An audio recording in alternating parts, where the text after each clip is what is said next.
को। तो जिस टॉपिक में हम चर्चा करने वाले हैं वो ये है कि आप रिफॉरेस्टेशन एनजीओ कैसे शुरू कर सकते हैं।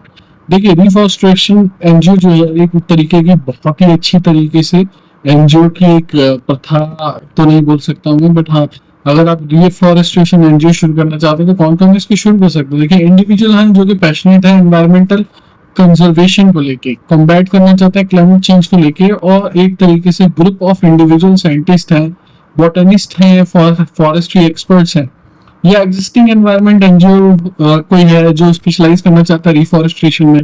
कम्युनिटी लीडर्स हैं जो कि सोशल वर्कर्स हैं, फोकस करना चाहते हैं एनवायरमेंटल रिफॉरेस्टेशन पे या रिस्टोरेशन पे। एजुकेशनल इंस्टीट्यूशन है जैसे कि स्कूल, कॉलेजेस, यूनिवर्सिटी, और एस्टैब्लिश करना चाहते हैं एनवायरमेंटल आउटरीच प्रोग्राम को। कॉर्पोरेशंस हैं जो भी कॉर्पोरेट सोशल रिस्पॉन्सिबिलिटी इनिशिएटिव शुरू करना चाहते हैं। रिटायर्ड प्रोफेशनल हैं जो कि फॉरेस्ट्री या रिलेटेड फील्ड से। यूथ ग्रुप्स हैं, स्टूडेंट ऑर्गेनाइजेशंस हैं जो कि एनवायरमेंटल एक्टिविज्म रखते हैं। इंडिविजुअल हैं जो कि एक्सपर्टाइज रखते हैं एनवायरमेंटल पॉलिसी और एडवोकेसी के लिए। इंडिविजुअल हैं जो कि स्ट्रॉन्ग प्रोजेक्ट मैनेजमेंट और फंड रेजिंग स्किल्स रखते हैं। मार्केट साइज और अपॉर्चुनिटीज की बात करूं तो देखिए, सेक्टर वॉल्यूम्स के हिसाब से जो ग्लोबल ग्रोथ है वो बढ़ती जा रही है। नेशनल फोकस आजकल क्लाइमेट चेंज और मिटिगेशन पे, कार्बन सिक्वेस्ट्रेशन पे भी है, और एक तरीके से इंक्रीज हो रहा है गवर्नमेंट का इनिशिएटिव फॉरेस्टेशन पे, रिफॉरेस्टेशन पे। राइजिंग कॉर्पोरेट इंटरेस्ट है कि हाँ जी, कार्बन ऑफसेटिंग करी जाए और एनवायरनमेंट को बचाया जाए। ऐसे ही ग्रोइंग डिमांड है इकोलॉजिकल रिस्टोरेशन की, बायोडाइवर्सिटी की, इंक्रीजिंग अवेयरनेस है, इंपॉर्टेंस है फॉरेस्ट की, और एक तरीके से वाटरशेड मैनेजमेंट, सॉइल कंजर्वेशन की। नीड टू एड्रेस, आपको डिफॉरेस्टेशन हटाना पड़ेगा अगर हमने कहीं आगे जाना है तो, और डिग्रेडेशन को भी हटाना पड़ेगा। डिमांड सस्टेनेबल फॉरेस्ट्री की प्रैक्टिसेस की बढ़ती जा रही है, एग्रो फॉरेस्ट्री की। ग्रोइंग अपॉर्चुनिटी है, कार्बन क्रेडिट मार्केट बढ़ती जा रही है एनवायरमेंटल फाइनेंस को लेके।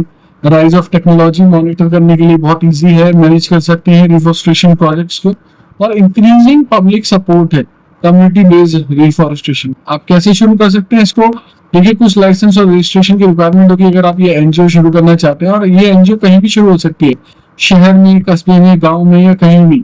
आप किसी बड़े शहर में हैं तो वहां भी शुरू कर सकते हैं, किसी एमएनसी के पास है तो वहां भी शुरू कर सकते हैं। सेक्शन 8 कंपनी मात्र बनानी पड़ती है जो कि एक नॉन प्रॉफिट कंपनी है। बनाने के बाद 2 लोगों से बन जाती है, 2 लोगों की रिक्वायरमेंट होती है।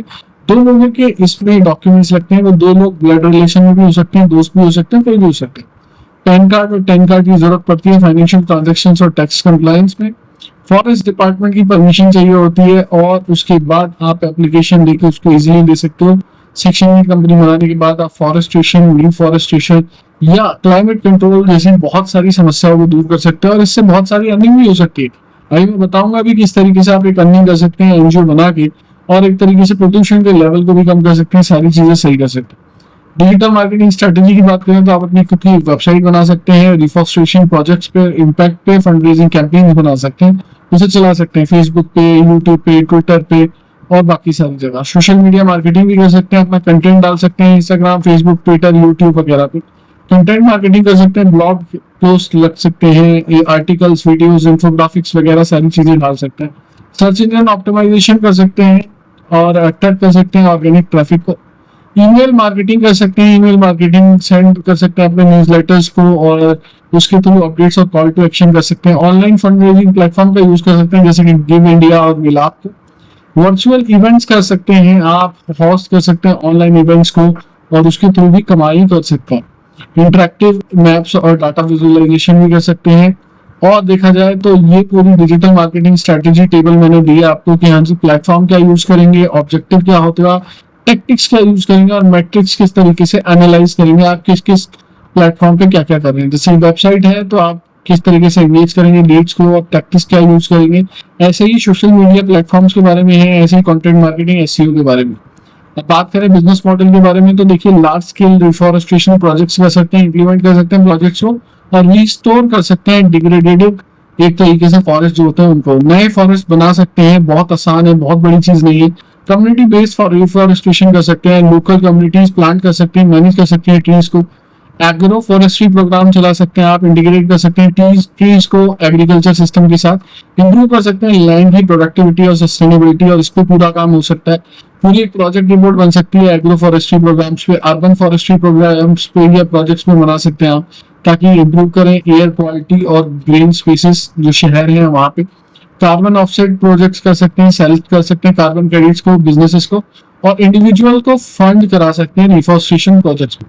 नर्सरी सीडिंग प्रोजेक्ट कर सकते हैं, प्रोड्यूस कर सकते हैं सीडलिंग्स और रिफॉरेस्टेशन प्रोजेक्ट्स के लिए बहुत बड़े बड़े projects. Environmental educational awareness programme कर सकते हैं, वर्कशॉप्स आउटरीच प्रोग्राम कर सकते हैं स्कूल्स में, कॉलेजेस में, इंस्टीट्यूशंस में। रिसर्च एंड मॉनिटरिंग पे भी आप काम कर सकते हैं और उसे भी एक तरीके से व्यवसाय के फॉर्म में बना सकते हैं, बट उसे एनजीओ बनाने के बाद आप कर सकते हैं। तो आप कंडक्ट कर सकते हैं रिसर्चेस रिफॉरेस्टेशन टेक्निक्स पे, मॉनिटर कर सकते हैं प्रोजेक्ट इम्पैक्ट पे, कंसल्टिंग सर्विसेज प्रोवाइड कर सकते हैं रिफॉरेस्टेशन और सस्टेनेबल फॉरेस्ट्री पे। रेवेन्यू गोल्स के बारे में बात करें तो कहाँ से पैसा आएगा इन सारी चीजों के लिए? देखिए, गवर्नमेंट ग्रांट्स मिलती है, गवर्नमेंट ग्रांट देती है एजेंसीज को रिफॉरेस्टेशन प्रोजेक्ट्स के लिए। सीएसआर कॉर्पोरेट सोशल रिस्पॉन्सिबिलिटी के थ्रू आप फंडिंग उठा सकते हैं कॉर्पोरेशन से, इंडिविजुअल डोनेशंस ले सकते हैं, बट ये सारी चीजें आएंगी जब आप एक एनजीओ बना लेंगे। फाउंडेशन ग्रांट्स भी दे सकते हैं आप एक तरीके से, और कार्बन क्रेडिट सेल्स भी कर सकते हैं, उसके थ्रू भी कमा सकते हैं, नर्सरी सीडिंग्स प्रोग्राम्स भी बना सकते हैं। तो देखिए दोस्तों, आप फाउंडेशन ग्रांट्स ले सकते हैं, ग्रांट्स ले सकते हैं चैरिटेबल फाउंडेशन से, और एक तरीके से कार्बन क्रेडिट सेल्स भी कर सकते हैं आप, सेलिंग कार्बन क्रेडिट्स को भी सेल कर सकते हैं। नर्सरी सीडलिंग सेल्स भी कर सकते हैं, मैंने आपको बताया था। इको टूरिज्म पे भी फोकस कर सकते हैं, इवन जनरेट कर सकते हैं रेवेन्यू को इको टूरिज्म एक्टिविटीज पे, रिफॉरेस्टेशन एरियाज पे। और केस स्टडी के बारे में बात करूं तो देखिए, रेवेन्यू मॉडल अगर मैं बताऊं, large scale reforestation community participation के थ्रू हो सकता है। रेवेन्यू स्ट्रीम्स के बारे में बात करें, गवर्नमेंट ग्रांट रिफॉरेस्टेशन प्रोजेक्ट्स में मिलती है, कॉर्पोरेट सीएसआर फंडिंग मिलती है, कम्युनिटी एंगेजमेंट पे, इंडिविजुअल डोनेशन मिलती है ऑनलाइन कैंपेन्स पे, कार्बन क्रेडिट सेल्स कर सकते हैं, सीडलिंग सेल्स कर सकते हैं, बहुत सारी चीजें कर सकते हैं। अब बात करें ऐसे स्टार्टअप्स की जो रिफॉरेस्टेशन एनजीओ में काम कर रहे हैं, और विनिंग स्ट्रेटजीज भी बताऊंगा मैं इनकी। पहला है अफॉरसेट। अफॉरसेट के नाम से है, यूज करता है मियावाकी मेथड को, क्रिएट करता है डेंस नेटिव फॉरेस्ट को अर्बन एरियाज में, और रैपिड अफॉरेस्टेशन करता है और अट्रैक्ट करता है एक तरीके से corporate CSR funding. CSR funding एक बड़ा अहम रोल अदा करती है इनकी फंडिंग पे। growtrees.com है, फैसिलिटेट करता है ट्री प्लांटिंग में, ऑनलाइन डोनेशंस के थ्रू एनेबल करता है इंडिविजुअल्स को और कॉर्पोरेशंस को रिफॉरेस्टेशन में, और स्ट्रॉन्ग ऑनलाइन प्रेजेंस है। से ट्रीज नाम की फाउंडेशन है, वो भी काम करती है और अर्बन रिफॉरेस्टेशन को मदद करती है, एंगेजमेंट बढ़ाती है, लेवरेज करती है सोशल मीडिया को। संकल्प तरुण फाउंडेशन है जो कि एम्फसाइज करते हैं लार्ज स्केल ट्री प्लांटिंग को, और great use of technology use करते हैं, मॉनिटर कर सकते हैं प्रोग्रेस को और रिपोर्ट करते हैं अपने सपोर्टर्स को। इको फार्म्स इंडिया करके भी एक एनजीओ है जो कि कंबाइन करती है एग्रो फॉरेस्ट्री को सस्टेनेबल एग्रीकल्चर के साथ, और बेनिफिट करती है फार्मर्स को इंक्रीजिंग करने के लिए कि हाँ जी बायोडाइवर्सिटी बढ़े और model of education and empowerment बढ़े। तो काफी सारी चीजें जो आप कर सकते हैं दोस्तों, अगर आप अपनी खुद की एक रिफॉरेस्टेशन एनजीओ बनाना चाहते हैं तो बहुत अच्छी तरीके से आपको बिजनेस प्लान में और किस तरीके से शुरू किया जाए और कैसे शुरू किया जाए, ये सारा एक बिजनेस प्लान मिलेगा आपको। रेवेन्यू स्ट्रीम्स के बारे में मदद दी जाएगी, सारी चीजें दी जाएगी। अगर आपकी कोई भी क्वेरी है तो आप नीचे दिए हुए नंबर पर संपर्क कर सकते हैं। Thank you so much, remain correct. दोस्तों, ये वीडियो कहीं से कहीं तक किसी भी तरीके का एडवर्टीजमेंट ना है, ना इसे माना जाए ना इसे समझा जाए, सिर्फ एक ट्यूटोरियल वीडियो है नॉलेज पर्पसेस के लिए। Thank you.